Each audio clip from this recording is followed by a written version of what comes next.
Hello everyone, welcome back again to my YouTube channel. Hope everyone is doing well. Summer ಬಂತು, summer start ಆಯಿತು. Already mid ಸಮ್ಮರಲ್ಲಿದ್ದೀವಿ ನಾವು. ಒಂದು ಸರಿ ಮಳೆನೂ ಬಂದು ಹೋಯಿತು. ಸಮ್ಮರ್ ಅಂದ ತಕ್ಷಣ ತುಂಬ ಇಷ್ಟ ಆಗೋದು ಅಲ್ಲಿನ ಫುಡ್ಸ್ಗಳು. ನಮಗೆ ಸಮ್ಮರಲ್ಲಿ ಸಿಗೋ ಸೀಸ್ನಲ್ ಫುಡ್ಸ್ಗಳು ನನಗೆ ತುಂಬಾ ಫೇವ್ರೆಟ್. ನನಗೆ ಅಂತಲ್ಲ, ಆಲ್ಮೋಸ್ಟ್ ಎಲ್ಲರಿಗೂ ಫೇವ್ರೆಟ್ ಆಗಿರುತ್ತೆ. ಬಟ್ ಸಮ್ಮರಲ್ಲಿ ಮೈನಸ್ ಅನ್ನೋದು ಒಂದು ಬಿಸಿಲು. ಅದು ಬಿಟ್ಟರೆ ಇನ್ನೆಲ್ಲ ಚೆನ್ನಾಗೇ ಇರುತ್ತೆ. ಮನುಷ್ಯ ಜಾತಿನೇ ಹಾಗೆ ಅಲ್ವಾ, ಎಲ್ಲದನ್ನು ಈಸಿಯಾಗಿ ಅಕ್ಸೆಪ್ಟ್ ಮಾಡ್ಕೊಳ್ಳೋದೇ ಕಷ್ಟ. ಯಾವುದು ಬೇಕು ಅದನ್ನು ಮಾತ್ರ ತಗೊಂಡು ಯಾವುದು ಬೇಡ ಅದನ್ನು ಬಿಟ್ಬಿಡೋಣ. ಈಗ ಸಮ್ಮರ್ ಸ್ಪೆಷಲ್ ಅಂತ ಅಂದರೆ ನಾವು ಮಾವಿನಕಾಯಿ, ಮಾವಿನ ಹಣ್ಣು, ವಾಟರ್ಮೆಲನ್ ಹೀಗೆ ಸುಮಾರಷ್ಟಿದೆ. ಸೊ ಅದರಲ್ಲಿ ನಾವು ಮಾವಿನಕಾಯಿನ ತಗೊಂಡು ಸುಮಾರು ವರ್ಷಗಳ ತನಕನೂ ಕೂಡ, ಅಂದರೆ 1 ವರ್ಷಗಳ ತನಕನೂ ಕೂಡ ಮಾಡಿ ಇಟ್ಕೊಳ್ಬೋದಾಗಿರೋದು ಮಾವಿನಕಾಯಿ ಉಪ್ಪಿನಕಾಯಿ. ಆ ರೆಸಿಪಿ ನಾನಿಲ್ಲಿ ಶೇರ್ ಮಾಡ್ತಾ ಇದ್ದೀನಿ. ಉಪ್ಪಿನಕಾಯಿನ 2 ಥರ ಮಾವಿನಕಾಯಲ್ಲಿ ಹಾಕ್ತೀವಿ. ಒಂದು ತೋತಾಪುರಿ ಮಾವಿನಕಾಯಿ ಅಥವಾ ಗಿಣಿಮೂತಿ ಮಾವಿನಕಾಯಿ ಅಂತಲೂ ಹೇಳಿ ಕರೀತಾರೆ. ತುಂಬಾ ಸ್ವೀಟಾಗಿರುತ್ತೆ, ಹಾಗೆ ರಾ ಮ್ಯಾಂಗೋ ಥರ ತಿನ್ನೋದಕ್ಕೆ. ಇನ್ನೊಂದು ಉಪ್ಪಿನಕಾಯಿ ಮಾವಿನಕಾಯಿ ಅಂತಲೇ ಸಿಗುತ್ತೆ, ತುಂಬಾ ಹುಳಿಯಾಗಿರುತ್ತೆ. ಆಲ್ಮೋಸ್ಟ್ ಅದನ್ನು ಉಪ್ಪಿನಕಾಯಿಗೆ ಯೂಸ್ ಮಾಡ್ತಾರೆ. ಈಗ ನಾನು ಉಪ್ಪಿನಕಾಯಿ ಹಾಕೋ ಮಾವಿನಕಾಯಿನ ತೊಗೊಂಡು ಅದನ್ನು ಚೆನ್ನಾಗಿ ಸ್ವಲ್ಪ ನೀರಲ್ಲಿ ತೊಳ್ಕೊತೀನಿ. ಅದಾದಮೇಲೆ ಒಂದು ಕ್ಲೀನ್ ಬಟ್ಟೆಯಲ್ಲಿ ಅದನ್ನು ನೀಟಾಗಿ ಒರೆಸ್ಕೋಬೇಕು. ಅದರಲ್ಲಿ ಯಾವುದು ಒದ್ದೆ ಅಂಶ, ವೆಟ್ನೆಸ್ ಇರಬಾರ್ದು. ಇತ್ತು ಅಂದರೆ ಉಪ್ಪಿನಕಾಯಿ ಬೇಗ ಹಾಳಾಗೋ ಚಾನ್ಸಸ್ ಜಾಸ್ತಿ ಇರುತ್ತೆ. ಒರೆಸ್ಕೊಂಡು ಆದಮೇಲೆ ನಿಮಗೆ ಯಾವ ಶೇಪ್ ಬೇಕೋ ಆ ಶೇಪಲ್ಲಿ ಉಪ್ಪಿನಕಾಯಿಗೆ ಕಟ್ ಮಾಡ್ಕೋಬೇಕು. ಇಲ್ಲಿ ನಾನು ಸಣ್ಣದಾಗಿಯೇ ಕಟ್ ಮಾಡ್ಕೊಂಡಿದ್ದೀನಿ. ನಮ್ಮ ಮನೇಲಿ ನಮ್ಮಮ್ಮ ಉಪ್ಪಿನಕಾಯಿ ಹಾಕಬೇಕಾದ್ರೆ ದೊಡ್ಡ ದೊಡ್ಡ ಹೋಳುಗಳಾಗಿ ಕಟ್ ಮಾಡೋರು. ಅದು ಒಂಥರ ಇರುತ್ತೆ, ಇದು ಒಂಥರ ಇರುತ್ತೆ. ಇನ್ನೂ ಸುಮಾರು ಥರ ಉಪ್ಪಿನಕಾಯಿಗಳು ಹಾಕ್ತಾರೆ. ಈಗ ಅದನ್ನು ಒಂದು ದೊಡ್ಡ ತಾಟಿಗೆ ನಾನು ತಗೊತಾ ಇದ್ದೀನಿ. ಯಾಕೆ ಅಂದರೆ ಕಲಿಸೋದಕ್ಕೆ, ಕೈ ಆಡಿಸೋದಕ್ಕೆ ಈಸಿ ಆಗುತ್ತಲ್ವ, ಹಾಗೆ. ಈಗ ಫಸ್ಟ್ ನಾನು ಸಾಲ್ಟ್ ಹಾಕ್ತೀನಿ. ಸಾಲ್ಟ್ ಎಷ್ಟು ಹಾಕ್ಬೋದು ಅಂತ ಅಂದರೆ, ನಾವು ಖಾರ ಪುಡಿ ಎಷ್ಟು ಹಾಕ್ತೀವಿ ಅದರಲ್ಲಿ ಅರ್ಧ ಭಾಗ ಸಾಲ್ಟ್ ಹಾಕಬೇಕು. ಸೊ ನಾನಿಲ್ಲಿ ಅರ್ಧದಷ್ಟು ಸಾಲ್ಟ್ ಹಾಕ್ತಾಯಿದ್ದೀನಿ. ಇಲ್ಲಿ ನಾನು ಪುಡಿಯುಪ್ಪು ತೊಗೊಂಡಿದ್ದೀನಿ. ಸೊ ಪುಡಿಯುಪ್ಪಾದರೂ ಹಾಕ್ಬೋದು, ಕಲ್ಲುಪ್ಪಾದರೂ ಹಾಕ್ಬೋದು. ಕಲ್ಲುಪ್ಪು ಹಾಕಿದ್ರೆ ಮಾವಿನಕಾಯಿನ ರುಚಿನೇ ಹೆಚ್ಚಿಸುತ್ತೆ. ಹೋಗ್ತಾ ಅಂದರೆ ಉಪ್ಪಿನಕಾಯಿ ಹಾಕ್ತೀವಲ್ಲ, ಹಾಕಿದ ಮೇಲೆ ಒಂದು ವಾರ ಅಥವಾ 10 ದಿನ, ತಿಂಗಳು ಆ ಥರ ತುಂಬ ಚೆನ್ನಾಗಿ ಆಗ್ತಾ ಹೋಗುತ್ತೆ. ನೀರಿನ ಅಂಶ ಎಲ್ಲ ಹಿಡ್ಕೊಳ್ಳುತ್ತೆ. ಈಗ ನಾನು ಮಾವಿನಕಾಯಿ ಹೋಳುಗಳಿಗೆ ಉಪ್ಪು ಮತ್ತು ಖಾರ ಪುಡಿ ಎರಡನ್ನೂ ಸೇರಿಸಿದ್ದಾಯಿತು. ಉಪ್ಪಿನಕಾಯಿ ಅಂದ ತಕ್ಷಣ ಅದಕ್ಕೆ ಮೇನಾಗಿ ಬರಬೇಕಾಗಿರೋದೆ ಉಪ್ಪು, ಖಾರ ಪುಡಿ. ಸೊ ನೀವು 1 ಕಪ್ ಖಾರ ಪುಡಿ ತೊಗೊಂಡ್ರೆ ಅದರಲ್ಲಿ ಅರ್ಧ ಕಪ್ ಉಪ್ಪನ್ನ ಆ್ಯಡ್ ಮಾಡಬೇಕು. ನೆಕ್ಸ್ಟ್ ಒಂದು ಪ್ಯಾನ್ ತೊಗೊಂಡು ಅದಕ್ಕೆ 2 ಸ್ಪೂನು ಸಾಸಿವೆ ಹಾಕಿದ್ದೀನಿ. ಮತ್ತು 1/4 ಭಾಗ ಅಂದರೆ 1/4 ಟೀ ಸ್ಪೂನು ನಾನು ಮೆಂತ್ಯ ಕಾಳನ್ನ ಹಾಕಿದ್ದೀನಿ. ಅದನ್ನು ಲೋ ಫ್ಲೇಮಲ್ಲಿ ಒಂದು 2 ನಿಮಿಷ ಡ್ರೈ ರೋಸ್ಟ್ ಮಾಡ್ಕೋಬೇಕು. ಆರಿದ ಮೇಲೆ ಅದನ್ನು ಒಂದು ಮಿಕ್ಸಿ ಜಾರ್ಗೋ ಅಥವಾ ಕುಟ್ಟಣಿಕೆಗೋ ಹಾಕ್ಕೊಂಡು ಕುಟ್ಕೊಂಡು ಉಪ್ಪಿನಕಾಯಿಗೆ ಹಾಕ್ಕೋಬೇಕು. 3rd ಸ್ಟೆಪ್ ಒಗ್ಗರಣೆ ಹಾಕೋದು. ಸೊ ಒಗ್ಗರಣೆ ಹಾಕೋದು ಇಲ್ಲಿ ತುಂಬ ಇಂಪಾರ್ಟೆಂಟ್ ಆಗಿರುತ್ತೆ.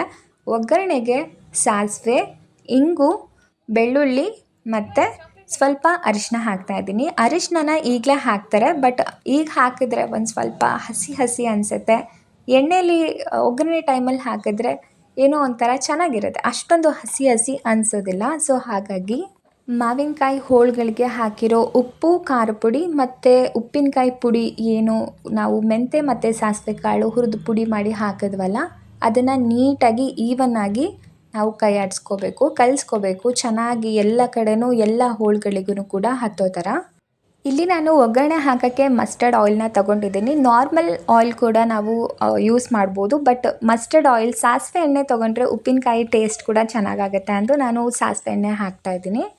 ಅದಕ್ಕೆ ಸಾಸಿವೆ ಮತ್ತು ಒಂದು ಹಿಡಿಯಷ್ಟು ಬೆಳ್ಳುಳ್ಳಿನ ಸುಲ್ಕೊಂಡು ಜಜ್ಜಿ ನಾನು ಆ್ಯಡ್ ಮಾಡ್ತಾಯಿದ್ದೀನಿ. ಅದಾದಮೇಲೆ ಒಂದು 1/4 ಟೀ ಸ್ಪೂನು ಹಿಂಗೆ ಹಾಕ್ತಾಯಿದ್ದೀನಿ. ಹಿಂಗು ತುಂಬಾ ಇಂಪಾರ್ಟೆಂಟ್. ಹಿಂಗನ್ನ ಆ್ಯಡ್ ಮಾಡೋದನ್ನು ಮಿಸ್ ಮಾಡಬೇಡಿ.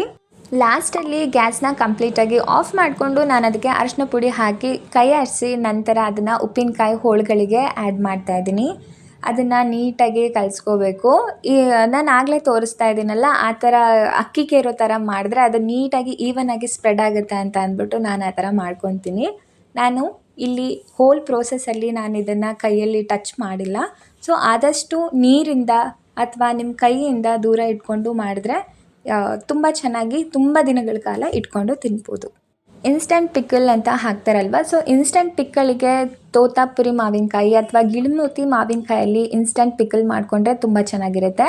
ಈ ಥರ ಉಪ್ಪಿನಕಾಯಿ ಮಾವಿನಕಾಯಲ್ಲಿ ತೊಗೊಂಡ್ರೆ ಅದು ಹುಳಿ ಅಂಶ ಇರುತ್ತೆ. ಅದು ಏನಿಲ್ಲ ಅಂದರೂ 4-5 ದಿನ ಅದು ಹೊಂದ್ಕೋಬೇಕು. ಉಪ್ಪು ಖಾರ ಎಣ್ಣೆ ಜೊತೆಲಿ ಚೆನ್ನಾಗಿ ಮಾಗುತ್ತೆ. ಮಾಗಿದ್ಮೇಲೆ ಅದು ನೀಟಾಗಿ ಹಿಡ್ಕೊಳ್ಳುತ್ತಲ್ಲ, ಉಪ್ಪು ಖಾರ ಒಗ್ಗರಣೆ ಎಲ್ಲ ಚೆನ್ನಾಗಿ ಹಿಡ್ಕೊಳ್ಳುತ್ತೆ.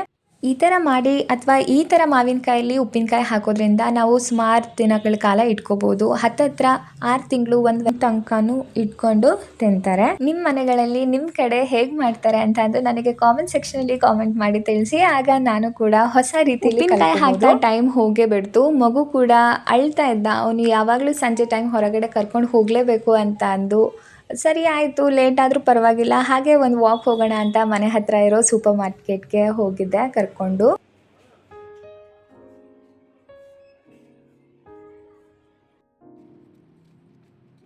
ವಾಕ್ ಮುಗಿಸ್ಕೊಂಡು ಬಂದಾಯಿತು. ಸುಮಾರು ದಿನದಿಂದ ಪೇಪರ್ ಅವಲಕ್ಕಿ ತೊಗೊಂಡು ಮನೇಲಿ ಇಟ್ಕೊಂಡಿದ್ದೆ. ಸಂಜೆ ಟೈಮಲ್ಲಿ ಸ್ನ್ಯಾಕ್ಸ್ ಮಾಡಿಕೊಂಡ್ರೆ ಕಾಫಿ ಜೊತೆಲಿ ಬಂದವ್ರಿಗೂ ಅಥವಾ ನನಗೂ ಚೆನ್ನಾಗಾಗತ್ತೆ ಅಂತ ಅಂದು, ಸೊ ಅದನ್ನೀಗ ರೆಡಿ ಮಾಡ್ಕೋತಾ ಇದ್ದೀನಿ. ತಕ್ಷಣಕ್ಕೆ ಆಗುತ್ತೆ ಸಿಂಪಲ್ಲಾಗಿ. ಪೇಪರ್ ಅವಲಕ್ಕಿನ ತೊಗೊಂಡು ಒಂದು ಸರಿ ಸಾಣಿಸ್ಕೋಬೇಕು, ಧೂಳು ಏನಾದರೂ ಇದ್ದರೆ ಹೋಗುತ್ತೆ. ನಂತರ ಅದನ್ನು ಹಾಗೆ ಡ್ರೈ ರೋಸ್ಟ್ ಮಾಡ್ಕೋಬೇಕು 1-2 ನಿಮಿಷ, ಆಗ ಚುರುಮುರಿ ಥರ ಬರುತ್ತೆ. ನೆಕ್ಸ್ಟು ಒಂದು ಪ್ಯಾನ್ಗೆ ಆಯಿಲ್ ಹಾಕ್ಕೊಂಡು ಅದಕ್ಕೆ ಶೇಂಗಾ ಬೀಜ, ಕಟ್ ಮಾಡ್ಕೊಂಡಿರೋ ಒಣ ಕೊಬ್ಬರಿ ಹಾಕೊತಾ ಇದ್ದೀನಿ. ನೆಕ್ಸ್ಟ್ ಕೊರ್ಬೇವಿನ ಸೊಪ್ಪು ಮತ್ತು ಹಸಿಮೆಣಸಿನ್ಕಾಯಿ, ಉಪ್ಪು, ಅರಿಶಿನ ಪುಡಿ, ಖಾರ ಪುಡಿ ಹಾಕ್ಕೊಂಡು ಕೈಯಾಡಿಸ್ಕೋಬೇಕು.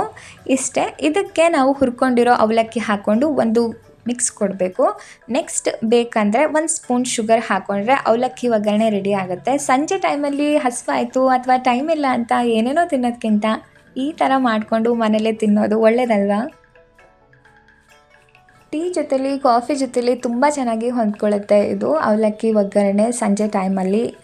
ನಾನು ಮನೇಲಿ ಇದ್ದಾಗ ಇದನ್ನು ಯಾವಾಗಲೂ ಮಾಡಿಟ್ಕೊತೀನಿ. ಸೊ ತಕ್ಷಣಕ್ಕೆ ಏನಾದರೂ ಬೇಕು ಅಂದರೆ ತಿನ್ಬೋದು ಅಂತ ಅಂದ್ಕೊಂಡು. ಇದನ್ನು ಇನ್ನೂ ಬೇರೆ ಬೇರೆ ಥರ ಮಾಡ್ಕೊತಾರೆ. ಗೋಡಂಬಿ, ದ್ರಾಕ್ಷಿ ಎಲ್ಲ ಹಾಕಿ ತುಂಬ ಚೆನ್ನಾಗಿರುತ್ತೆ. ಸೊ ಇದನ್ನು ನಾನು ಯಾವಾಗಲೂ ಮಾಡ್ಕೊಳ್ಳೋದ್ರಿಂದ ತುಂಬ ಕ್ವಿಕ್ಕಾಗಿ ಮಾಡ್ಕೊಂಡಿದ್ದೀನಿ ಇವಾಗ.